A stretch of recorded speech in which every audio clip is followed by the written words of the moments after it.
Hi everyone, my name is Sanjeev and welcome to Decode AIML YouTube channel. Graph के series में आज हम लोग देखने वाले हैं लेक्चर नंबर 3, जिसमें कि हम लोग देखेंगे DFS traversal of a graph.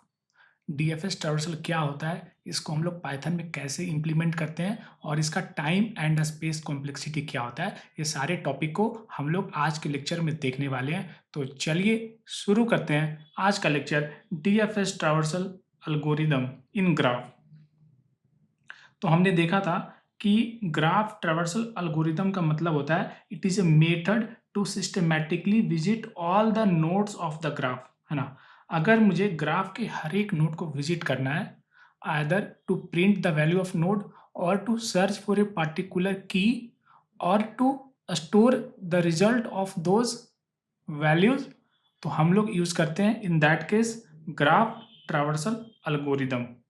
तो ग्राफ को मेनली हम लोग दो तरीके से ट्रैवर्स कर सकते हैं। द वन इज BFS, जो कि हमने लास्ट लेक्चर में देखा था, और आज हम लोग देखने वाले हैं DFS एल्गोरिदम। तो हमने देखा था कि जो BFS एल्गोरिदम होता है, इसको हमने इम्प्लीमेंट किया था using one Q data structure plus one visited array, है ना।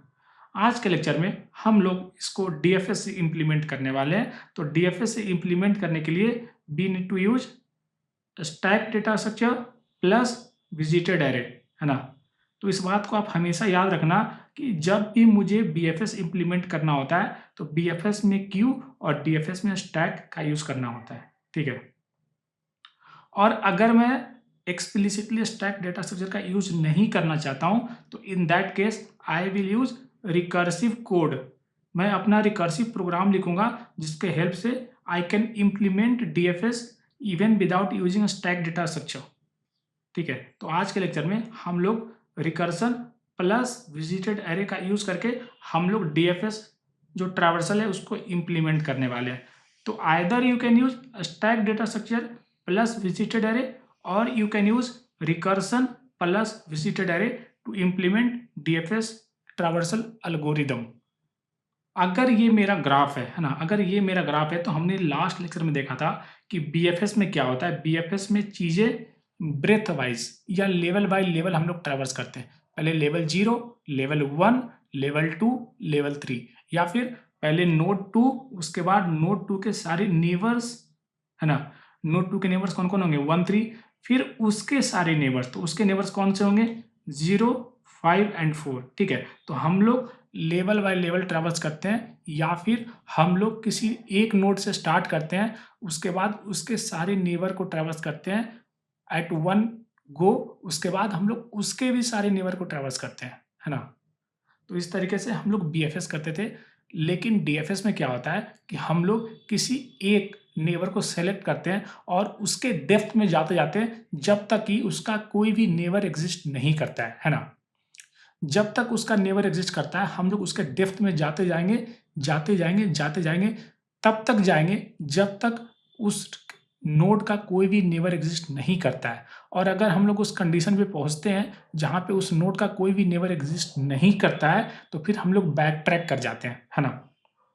तो अगर मैं नोड 2 से स्टार्ट करता हूं तो नोड 2 का नेबर 1 है, 3 है, तो मैं इसमें से किसी एक नेबर को सिलेक्ट करूंगा और मैं उस पर ट्रैवर्स करूंगा। तो मैं नोड 2 सेलेक्ट किया सबसे पहले, उसके बाद मैंने 1 सेलेक्ट किया, ठीक है, मैंने 1 सेलेक्ट किया, उसके बाद मैं 1 के नेबर पे देखूंगा कौन कौन से नेबर है। तो 1 के नेबर है 0 और 5, तो मैंने 0 को सिलेक्ट किया, ठीक है, तो मैं आ गया 0 पे, ठीक है। उसके बाद 0 का कोई भी नेबर एग्जिस्ट नहीं करता है जो कि अनविजिटेड है ना। 0 का 1 नेबर है लेकिन 1 हमने ऑलरेडी पहले ही विजिट कर रखा है, तो वी कांट कंसीडर 1। तो 1 के अलावा कोई भी 0 का नेबर नहीं है, तो हम लोग वापस 1 पे आ जाएंगे, ठीक है। 1 पे आने के बाद हम लोग ये देखेंगे कि क्या 1 का ऐसा कोई नेबर है जो कि अनविजिटेड है, जो कि विजिटेड नहीं है। तो यस इट इज 5, तो हम लोग 1 से 5 पे आ जाएंगे, ठीक है। 5 पे आने के बाद हम लोग देखेंगे 5 का कौन नेबर है जो विजिटेड नहीं है, तो 4, तो हम लोग 4 पे आ जाएंगे। 4 से हम लोग 3 पे आ जाएंगे और 3 से हम लोग 2 पे नहीं आएंगे क्योंकि 2 हमने स्टार्ट में ही विजिट कर रखा है। तो 3 का ऐसा कोई भी नेबर एग्जिस्ट नहीं करता है जो कि अनविजिटेड है, तो हम लोग दोबारा बैक ट्रैक कर जाएंगे, ठीक है। हम लोग दोबारा बैक ट्रैक कर जाएंगे और दोबारा हम लोग रूट नोड पे आ जाएंगे, फिर रूट नोड से भी हम लोग रिटर्न कर जाएंगे, तो हमारा प्रोग्राम का एक्सिक्यूशन कंप्लीट हो जाएगा। तो अगर मैं डीएफएस ट्रावर्सल करूं तो हमारा डीएफएस सीक्वेंस क्या होगा, है ना।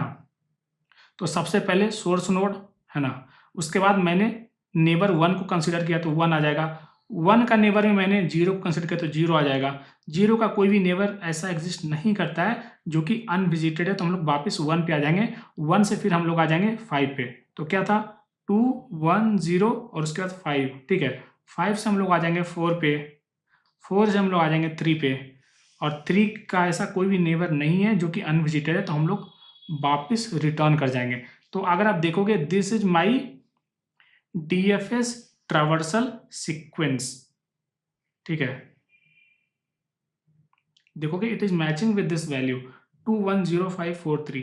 तो हम लोग ये कहेंगे कि ये जो ग्राफ है इसका डीएफएस ट्रावर्सल सीक्वेंस ये है ना। तो डीएफएस सीक्वेंस होता है नोड का ऑर्डरिंग, जिस ऑर्डर में हम लोग ग्राफ के हर एक नोड को विजिट करते हैं, ठीक है। अब हम लोग देखते हैं डीएफएस का ड्राई रन, ठीक है। तो हमने अभी तक ऊपर क्या डिस्कस किया, हमने डिस्कस किया था कि डीएफएस को हम लोग इंप्लीमेंट करते हैं either using stack data structure plus visited array, है ना, इसको आप हमेशा याद रखना, ठीक है। तो हम लोग डीएफएस को स्टैक प्लस विजिटेड एरे से इंप्लीमेंट कर सकते हैं, लेकिन अगर हम लोग स्टैक का यूज नहीं करना चाहते हैं तो इन that case I can use recursion plus visited array, है ना। तो रिकर्सन प्लस विजिटेड एरे के हेल्प से भी हम लोग डीएफएस को इंप्लीमेंट कर सकते हैं, ठीक है। तो आज के लेक्चर में हम लोग यूज करने वाले हैं रिकर्सन प्लस विजिटेड एरे, जिसके हेल्प से हम लोग डीएफएस को इंप्लीमेंट करेंगे, ठीक है। तो इसमें इनपुट क्या होगा हमारे प्रोग्राम में, हमने बीएफएस में देखा था कि हमने बीएफएस को यूजिंग एडजेसेंसी लिस्ट हमने इंप्लीमेंट किया था, है ना। बीएफएस को हमने एडजेसेंसी लिस्ट से इंप्लीमेंट किया था।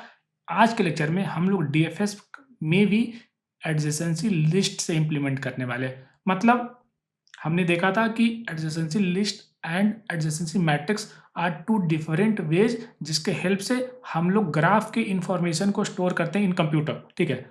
हम लोग एडजेसेंसी लिस्ट का यूज करने वाले हैं to store those information not adjacency matrix.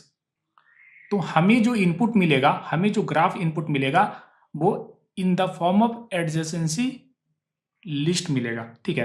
तो अगर ये मेरा ग्राफ होगा तो how the adjacency list will look like, है ना, इसका एडजेसेंसी लिस्ट कैसा दिखेगा। तो चलिए हम लोग इसको देखते हैं। तो सोर्स नोड क्या है 2 है, तो सबसे पहले हम लोग 0 से स्टार्ट करते हैं। तो 0 नोड के कोरस्पोंडिंग नेबर कौन कौन से हैं, 1 है, 1 के कोरस्पोंडिंग नेबर कौन से हैं 0 2 एंड 5 है ना। 2 के नेबर कौन कौन से हैं 1 है 3 है, ठीक है। 3 के नेबर कौन से हैं 2 है 4 है, 4 के नेबर कौन से हैं 5 एंड 3 है, ठीक है। 5 के नेबर कौन से हैं 1 है 4 है। तो this is how adjacency list looks like, ठीक है। एडजेसेंसी लिस्ट ये इंफॉर्मेशन स्टोर करता है कि हर एक नोड के कोरस्पोंडिंग नेबर कौन कौन से हैं, ठीक है। तो हम लोग इस इम्प्लीमेंटेशन में हम लोग एडजेसेंसी लिस्ट का यूज करने वाले हैं। और दूसरा सोर्स नोड, सोर्स नोड मतलब आप किस नोड से डीएफएस ट्रावर्सल स्टार्ट करने वाले, क्योंकि हमने देखा था लास्ट लेक्चर में कि बेस्ड अपॉन स्टार्ट नोड कौन सा है उसके अकॉर्डिंग जो डीएफएस का ट्रावर्सल सीक्वेंस होगा वो वैरी करेगा। जिस तरीके से बीएफएस का वैरी करता था बेस्ड अपॉन इनिशियल नोड या फिर स्टार्ट नोड या सोर्स नोड, उसी तरीके से डीएफएस में भी सोर्स नोड अगर डिफर होगा तो हमें डिफरेंट डीएफएस सीक्वेंस मिलेगा, है ना। तो डीएफएस के इम्प्लीमेंटेशन में हमारा सेटअप क्या होगा, हम लोग यूज करेंगे विजिटेड एरे, है ना, जिसको कि हम लोग पाइथन में एज ए लिस्ट इंप्लीमेंट करेंगे। और विजिटेड एरे का इनिशियली सारे नोड का वैल्यू क्या होगा 0 होगा, क्योंकि सारे नोड इनिशियली क्या होंगे अनविजिटेड होंगे, है ना। और मेरे पास टोटल कितने नोड हैं, मेरे पास टोटल देखोगे नंबर ऑफ नोड 6 है।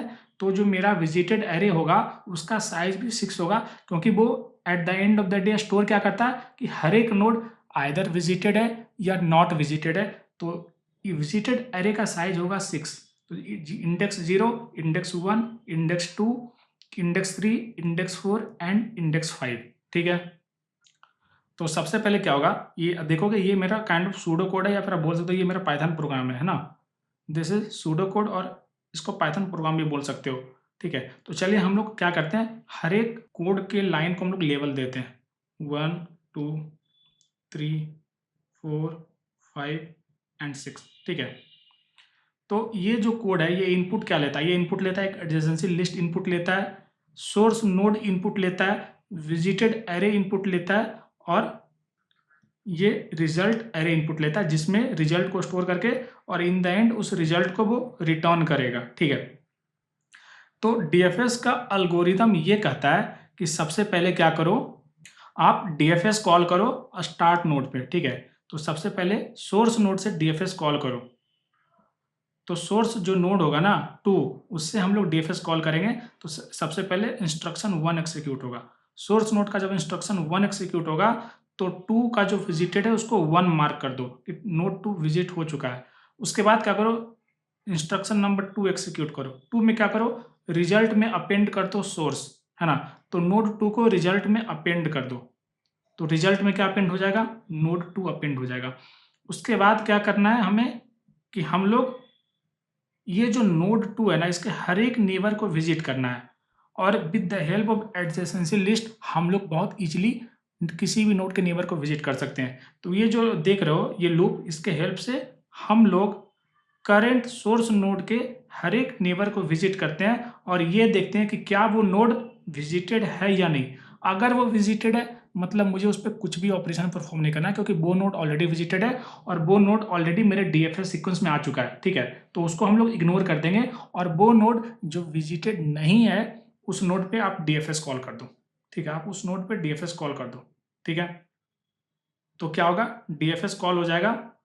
यहाँ पे क्या होगा, इंस्ट्रक्शन नंबर 3 एग्जीक्यूट होगा। उसके बाद जब 3 एग्जीक्यूट होगा तो फिर इसमें उसका नेबर कौन कौन सा है, इसका नेबर 1 है और 3 है, ठीक है। तो हम लोग आ जाएंगे 4 एंड 5। जब इंस्ट्रक्शन नंबर 5 पे आएंगे तो वो कॉल करेगा नोड 1 को, तो नोड 1 का इंस्ट्रक्शन नंबर 1 एग्जीक्यूट होगा। तो जब नोड 1 का इंस्ट्रक्शन नंबर 1 एग्जीक्यूट होगा तो क्या होगा कि विजिटेड ऑफ 1 ट्रू हो जाएगा और हम लोग 1 को ऐड कर देंगे, ठीक है। उसके बाद फिर से हम लोग 1 के सारे नेबर को विजिट करेंगे, है ना। ये जो देख रहे हो इंस्ट्रक्शन नंबर 3, उसमें क्या होगा, हम लोग फिर से सारे नेबर को विजिट करेंगे और वो नोड को फाइंड करेंगे जो विजिटेड नहीं है। तो कौन सा नोड विजिटेड नहीं है, नोड 0 विजिटेड नहीं है और नोड 5 विजिटेड नहीं है, तो हम लोग नोड 0 पे जाने वाले हैं, ठीक है। जब हम लोग नोड 0 पे आएंगे तो फिर से यहाँ पे इंस्ट्रक्शन नंबर 1 एग्जीक्यूट होगा, 2 एग्जीक्यूट होगा। तो क्या होगा कि नोड 0 का विजिटेड 1 कर दो और नोड 0 को डीएफएस सीक्वेंस में ऐड कर दो, ठीक है। फिर हम लोग आ जाएंगे इंस्ट्रक्शन नंबर 3, और 3 का नेबर कौन कौन सा है, सिर्फ 1 है और 1 इट इज विजिटेड। तो जब 1 विजिटेड होगा तो फिर हम लोग इंस्ट्रक्शन नंबर 6 एग्जीक्यूट करेंगे और रिटर्न कर जाएंगे।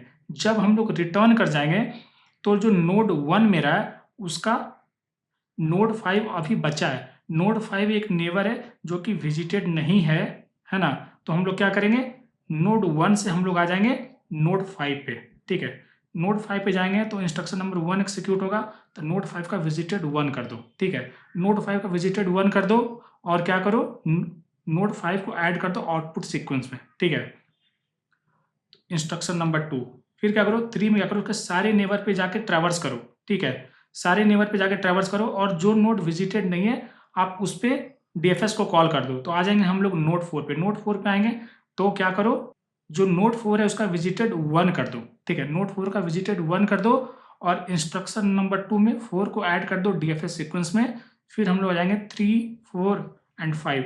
तो 3, 4, 5 में क्या हो रहा है कि हम लोग चेक करेंगे कि 4 के वो सारे नेबर जो विजिटेड नहीं है उस पर डीएफएस को कॉल कर दो। तो फिर हम लोग आ जाएंगे नोड 3 पे। नोड 3 पे इंस्ट्रक्शन नंबर 1 होगा, मतलब 3 का विजिटेड 1 कर दो और 2 में क्या करोगे 3 को ऐड कर दो डीएफएस सीक्वेंस में।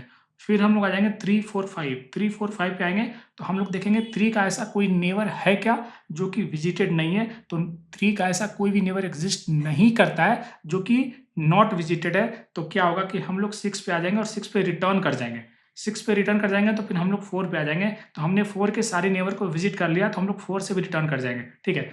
4 से जब रिटर्न करेंगे फिर हम लोग देखेंगे 5 का ऐसा कोई नेबर है जो कि नॉट विजिटेड है। तो ऐसा कोई भी नोड एग्जिस्ट नहीं करता है, तो हम लोग नोड 5 से भी रिटर्न कर जाएंगे। फिर हम लोग आ जाएंगे नोड 1 पे। तो नोड 1 पे ऐसा कोई भी नोड एग्जिस्ट करता है क्या जो कि नॉट विजिटेड है। तो हमने नोड 1 के सारे नेबर को विजिट कर लिया है, क्योंकि पहले हमने 0 को विजिट किया, फिर हमने 5 को विजिट किया, और 2 तो ऑलरेडी पेरेंट था, तो 2 तो ऑलरेडी विजिटेड था, तो मुझे दोबारा 2 पे जाने की जरूरत नहीं है। तो हम लोग नोड 1 से रिटर्न कर जाएंगे नोड 2 पे, और node 2 is the start node जहां से रिकर्सन कॉल हुआ था। तो क्या होगा, यहाँ पे आने के बाद प्रोग्राम का एक्सिक्यूशन कंप्लीट हो जाएगा, और नोड 2 जो है वो फाइनल रिजल्ट मेरे को रिटर्न कर देगा।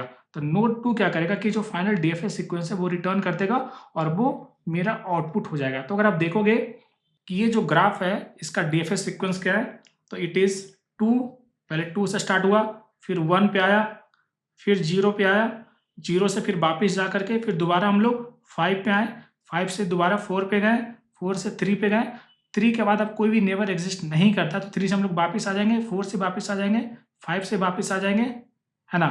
फिर हम लोग यहाँ पे 1 से वापस आ जाएंगे, फिर हम लोग इनिशियल सोर्स नोड से वापस हो जाएंगे, तो हमारा प्रोग्राम का एक्सिक्यूशन कंप्लीट हो जाएगा।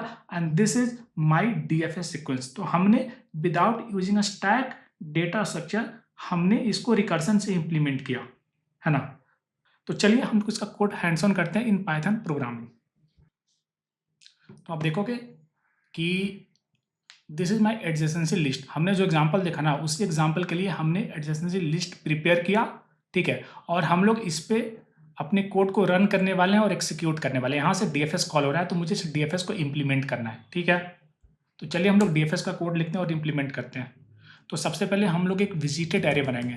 विजिटेड एरे बनाएंगे जो कि क्या होगा, इनिशियली सारे वैल्यू फॉल्स होंगे, और उसका साइज क्या होगा, n होगा, ठीक है, n होगा। और n हम लोग इनिशियली क्या करेंगे, n कर देंगे हम लोग लेंथ ऑफ एडजेसेंसी लिस्ट, है ना, that will be equal to n, ठीक है। उसके बाद हमने विजिटेड एरे क्रिएट किया। अब हम लोग क्या करेंगे, हम लोग रिकर्सन कॉल करेंगे, ठीक है। तो रिकर्सन कॉल के लिए हम लोग एक दूसरा फंक्शन, दूसरा मेथड कॉल करते हैं डीएफएस हेल्पर करके, ठीक है। डीएफएस हेल्पर करके हम लोग मेथड कॉल करते हैं, ठीक है। तो इसमें हम लोग सबसे पहले क्या पास करेंगे, जो इनपुट आ रहा है adjacency list source, and third argument is visited, fourth argument will be output. और हम लोग इनिशियली आउटपुट को एक एम्प्टी लिस्ट से इनिशियलाइज कर देते हैं, ठीक है। तो हम लोगों को अब क्या करना है, इफेक्टिवली डीएफएस हेल्पर जो मेथड है उसको मुझे एक्सिक्यूट करना है, ठीक है। और इसका जो आउटपुट होगा उसको डायरेक्टली क्या करो, डीएफएस रिटर्न कर देगा, ठीक है। तो चलिए हम लोग डीएफएस हेल्पर का कोड लिखते हैं, ठीक है। तो डिफाइन डीएफएस हेल्पर, ठीक है। और इसके अंदर क्या होगा, एडजेसेंसी लिस्ट होगा first argument, second argument source node होगा, थर्ड आर्गुमेंट विजिटेड एरे होगा, और फोर्थ आर्गुमेंट आउटपुट होगा, ठीक है।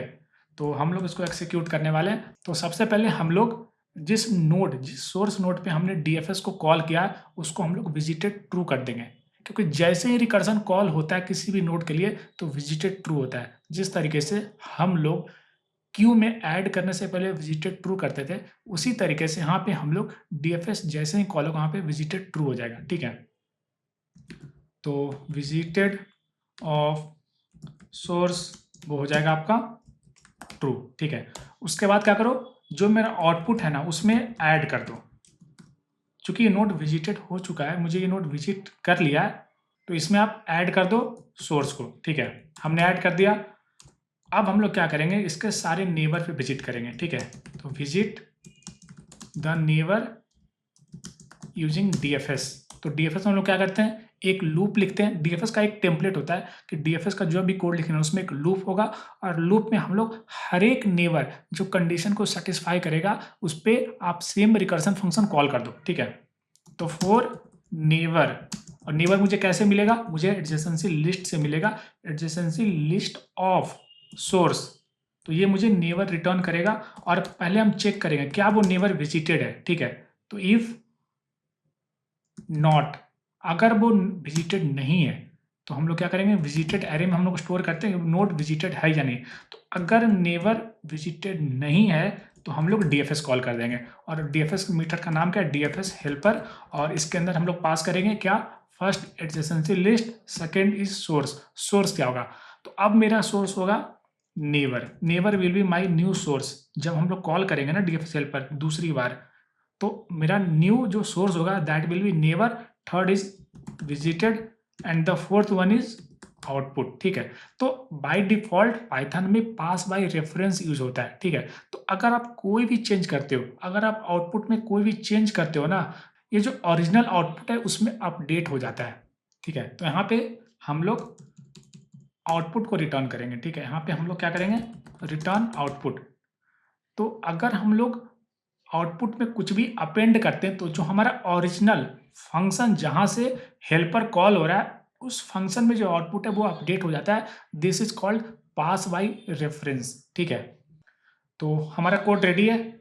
डीएफएस का एक टेम्पलेट होता है, this is the default template of DFS. जब भी हम लोग बहुत सारी प्रॉब्लम करेंगे ना ग्रिड पे, या फिर हम लोग डीपी के प्रॉब्लम यूजिंग रिकर्सन करेंगे, तो डीएफएस का एक टेम्पलेट होता है कि आप नेबर पे एट्रेट करो and based upon some condition same function call कर दो for that neighbour, and this is the template of DFS code, ठीक है। तो हमने डीएफएस का कोड किया, चलिए हम लोग इसको एक्सिक्यूट करते हैं। एक्सिक्यूट किया, मुझे कोई भी एरर नहीं मिला, ठीक है। अब मैं क्या करता हूँ, इस एडजेसेंसी लिस्ट पे हम लोग ये फंक्शन डीएफएस कॉल करता हूँ, ठीक है। तो आप देखोगे ये जो आउटपुट है it is matching exactly with the output जो कि हमने ड्राई रन में प्रोड्यूस किया था। मतलब सैंपल टेस्ट केस पे हमारे कोड ने सक्सेसफुली करेक्ट आउटपुट रिटर्न किया है, ठीक है। तो आई होप आपको ये कोड समझ में आएगा। तो चलिए हम लोग इस कोड का टाइम एंड स्पेस कॉम्प्लेक्सिटी को एनालाइज करते हैं। तो अगर आप टाइम कॉम्प्लेक्सिटी देखोगे तो ये जो डीएफएस हेल्पर फंक्शन है ना, ये function effectively n times call होगा। जहाँ पे n क्या होगा, n is equal to number of node. क्यों? क्योंकि हम लोग ये फंक्शन तभी कॉल करें जब वो नोड विजिटेड नहीं है ना।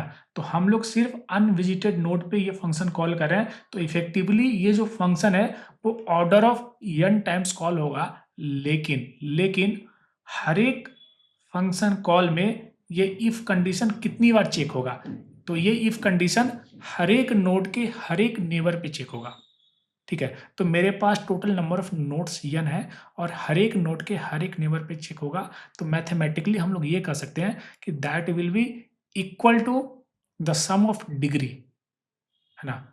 हर एक नोड के हर एक नेबर पे अगर चेक होगा तो that will be effectively sum of degree, and sum of degree is 2 times number of edges, क्योंकि हर एक एज 2 नेबर कंट्रीब्यूट करेगा या फिर हर एक एज 2 डिग्रीज कंट्रीब्यूट करेगा। तो इफेक्टिवली ये जो इफ कंडीशन है it will be called, it will be checked 2 into number of E times, ठीक है। तो इसका जो टाइम कॉम्प्लेक्सिटी होगा it is n plus 2 times E, ठीक है।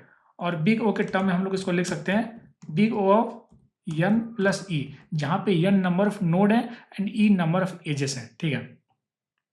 अब देखते हैं स्पेस कॉम्प्लेक्सिटी क्या होगा।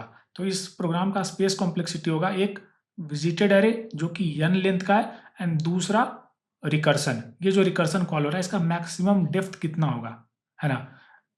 हम लोग इनपुट एंड आउटपुट स्पेस को कंसीडर नहीं करेंगे, क्योंकि बाय डिफॉल्ट जब भी स्पेस कॉम्प्लेक्सिटी का बात होता है तो हम लोग सिर्फ ऑक्सिलियरी स्पेस में इंटरेस्टेड होते हैं। तो we are only interested in auxiliary space. तो हमारे कोड में ऑक्सिलियरी स्पेस होगा एक तो विजिटेड एरे एंड दूसरा रिकर्सन कॉल। तो रिकर्सन कॉल में मैक्सिमम नंबर ऑफ टाइम्स जो डीएफएस कॉल हो रहा है इट इज n टाइम्स। तो हम लोग ये अज्यूम करते हैं कि वर्स्ट केस में मेरा जो रिकर्सन का मैक्सिमम डेप्थ होगा it will be order of n। तो हमारे प्रोग्राम का टोटल स्पेस कॉम्प्लेक्सिटी होगा order of n plus order of n। First n for visited array and second n for recursion call. तो हमारे programme का total space complexity होगा it is big O of n, ठीक है। तो हमने क्या देखा टाइम एंड स्पेस कॉम्प्लेक्सिटी में, तो हमने देखा कि जो टाइम कॉम्प्लेक्सिटी होगा it will be order of n, क्योंकि रिकर्सन जो होगा it will effectively called order of n times, हर एक नोड पे कॉल होगा। और नंबर ऑफ टाइम्स जो इफ कंडीशन चेक होगा ना, ये जो इफ कंडीशन है it will effectively checked order of 2 times E. क्यों?